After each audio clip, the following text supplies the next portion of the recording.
Does each religion have a similar science beginning of our creation? Here are other looks on the creation other than science and physics.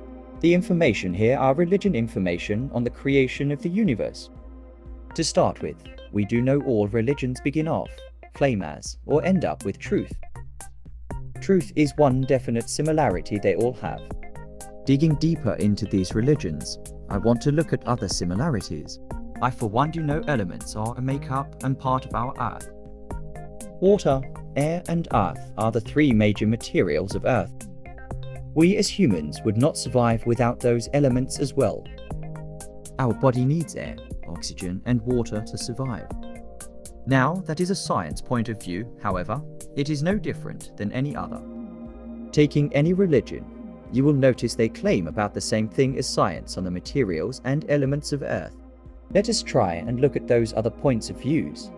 A look at Christianity first. Jewish mythology, from Genesis 1 to 1 in the Holy Bible. In the beginning, God created the heavens and the earth.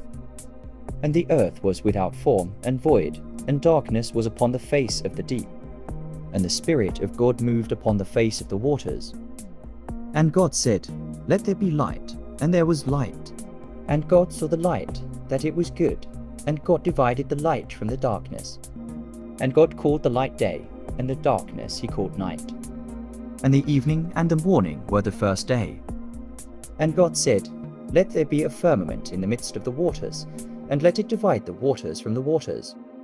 And God made the firmament, and divided the waters which were under the firmament from the waters which were above the firmament. And it was so. And God called the firmament heaven. And the evening and the morning were the second day. And God said, "Let the waters under the heaven be gathered together unto one place, and let the dry land appear." And it was so. And God called the dry land earth, and the gathering together of the waters called the seas. And God saw that it was good. God here is saying he divided the elements in the universe and put them in their designed place.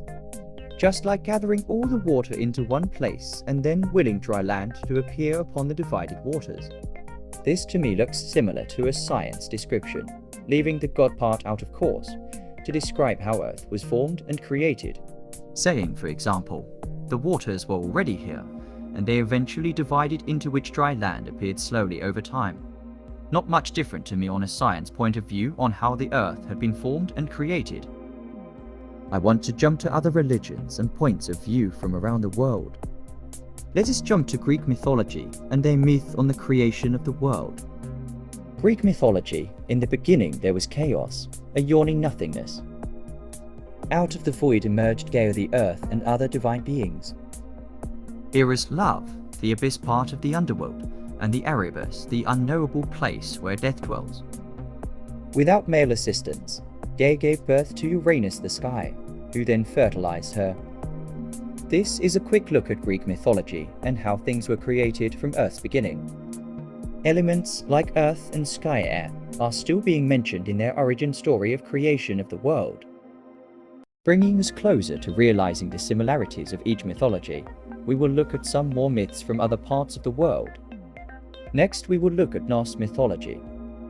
Frost from Niflheim and billowing flames from Muspelheim crept toward each other until they met in Ginnungagap. Norse mythology, before there was soil or sky, or any green thing, there was only the gaping abyss of Ginnungagap. This chaos of perfect silence and darkness lay between the homeland of elemental fire, Muspelheim, and the homeland of elemental ice, Niflheim.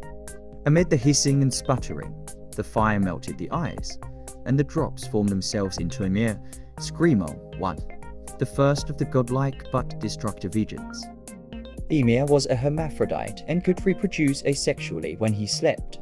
More giants leapt forth from his legs and from the sweat of his armpits. As the frost continued to melt, a cow, or Damla abundance of humming too, emerged from it. She nourished Ymir with her milk, and she, in turn, was nourished by salt lecks in the eyes. Her legs slowly uncovered Buri progenitor 3, the first of Thesa tribe of gods. Buri had a son named Beora, son 4, who married Besla, perhaps wife 5, the daughter of the giant Bolthorn, baleful Thorn 6. The half-god, half-giant children of Beora and Bestla Wiriadin, who became the chief of the Aesir gods, and his two brothers, Vili and Viyi. Odin and his brothers slew Ymir and set about constructing the world from his corpse. They fashioned the oceans from his blood, the soil from his skin and muscles, vegetation from his hair, clouds from his brains, and the sky from his skull. 4 dwarfs, corresponding to the 4 cardinal points, held Ymir's skull aloft above the earth. Now, even though Norse mythology goes on a more detailed account of the cosmos universe, it does mention that elements also play a part in the creation of our world. The mentioning of the oceans being fashioned by Ymir's blood, for example. Granted, they talk about the creation in a vivid imaginary description. I am overlooking those imaginary informations and focusing on the similarities each culture has. The similarities of the elements, as you can see that they all have. Glancing at another mythology, we will see if they too have any similarities with elements being used to create our world. Next is Chinese mythology. Chinese mythology, do you know how to write 1, 2, 3 in Chinese? It's simply. What is the connection between these characters and the Pangu creation myth? According to legend, at the beginning, there was nothing in the universe except a formless chaos known as one line, the beginning and the whole. Then Pangu, the primitive giant, awoke from the chaos. He separated the earth and the sky with his axe, so we have 2 lines, the world Pangu created. To keep the earth and the sky separated, our giant stood between them and pushed up the sky. Then we have 3 lines which marks the earth, the sky and the human. These are some main mythology that tell the creation of the world. Many more mythology talk about the elements having a role to play in the creation of our world, like that of Egypt mythology, Hindu mythology, Sumerians, Maya, Inca and Aztec, plus many more. The point, however, and why I am bringing up each culture's story on the creation of our world, is the fact of the similarities that they have. And elements being one of those similarities. Another similarity is the mention of chaos, which could have been the first existence. Perhaps, and we all know chaos here means darkness. Darkness would mean the black part of the yin and yang.